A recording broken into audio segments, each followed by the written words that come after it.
Assalamualaikum warahmatullahi wabarakatuh. Perkenalkan, saya Ibrahim Hasanah Lubis, peserta pelatihan dasar CPNS Kementerian Agama tahun 2025 di Balai Diklat dan Keagamaan Medan. Pada video ini saya akan membahas terkait dengan analisis isu manajemen ASN di tempat kerja, yaitu di Kementerian Agama Kabupaten Lampung Barat Utara, dengan media suara yaitu Ibu Dadan Irawan Lubis SNG MPD.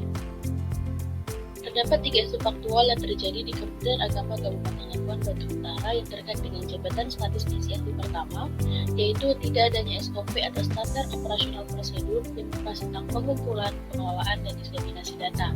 Yang kedua, belum tersedianya buku publikasi hasil kegiatan statistik dan berita resmi statistik.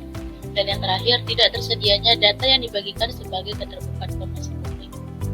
Baik, yang pertama yaitu tidak adanya SOP atau standar operasional prosedur tentang pengumpulan, pengelolaan, dan diseminasi data, di mana hal ini mengakibatkan pelaksanaan kegiatan masih berjalan berdasarkan kebiasaan masing-masing unit atau individu di Kementerian Agama Kabupaten Lampung Barat Utara. Dampak ini akan menimbulkan inkonsistensi data serta kualitas data menurun dan dampak lainnya yang mana akan terdampak pada internal instansi, pimpinan, serta publik atau stakeholder. Selanjutnya itu belum tersedianya buku publikasi hasil kegiatan statistik dan berita resmi statistik.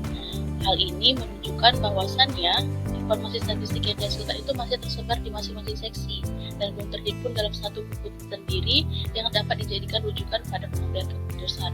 Hal ini berdampak pada informasi statistik sulit diakses, rendahnya keterpaduan data, serta dampak lainnya, di mana hal ini juga akan terdampak pada internal instansi, pimpinan, serta publik atau stakeholder. Kemudian pada isu yang ketiga yaitu tidak tersedianya data dibagikan sebagai keterbukaan informasi publik, yang mana kondisi ini membuat akses masyarakat terhadap informasi resmi menjadi terbatas dan tidak ada standar yang jelas mengenai data apa yang saja yang dapat dipublikasikan. Hal ini akan berdampak pada rendahnya transparansi data, kemudian menurunnya kepercayaan masyarakat karena tidak terlaksananya keterbukaan informasi publik. Hal ini juga akan berdampak kepada pimpinan, publik atau stakeholder, serta akademisi atau peneliti. Ketiga isu faktor tersebut jika dikaitkan dengan manajemen ASN berakibat pada sistem manajemen ASN belum berjalan tertib dan terstandar. Kemudian nilai-nilai akuntabilitas atau tanggung jawab, transparansi atau keterbukaan, dan profesionalisme ASN masih belum tertanam kuat karena masih banyak isu-isu yang terjadi.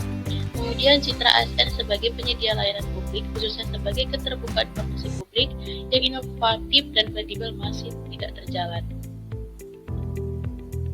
Jika dikaitkan dengan isu dengan core value berakhlak, hal ini juga akan berdampak, dan tidak hanya berdampak pada satu atau dua isu core value saja, tetapi juga berdampak pada seluruh nilai berakhlak, yaitu pada berorientasi pelayanan, akuntabel, kompeten, harmonis, loyal, adaptif, dan mengikuti. Selanjutnya, ketiga isu tersebut harus diselesaikan masalahnya. Hanya saja akan dipilih satu isu yang paling mendesak untuk diselesaikan, di mana akan digunakan metode USG, yaitu metode urgency, seriousness, dan crowd untuk menganalisis satu isu yang paling mendesak untuk diselesaikan. Dan didapati hasilnya adalah isu yang paling mendesak untuk diselesaikan yaitu tidak tersedianya data dibagikan sebagai keterbukaan informasi publik, di mana di sini memiliki total skor 13 dari 15 nilai secara keseluruhan.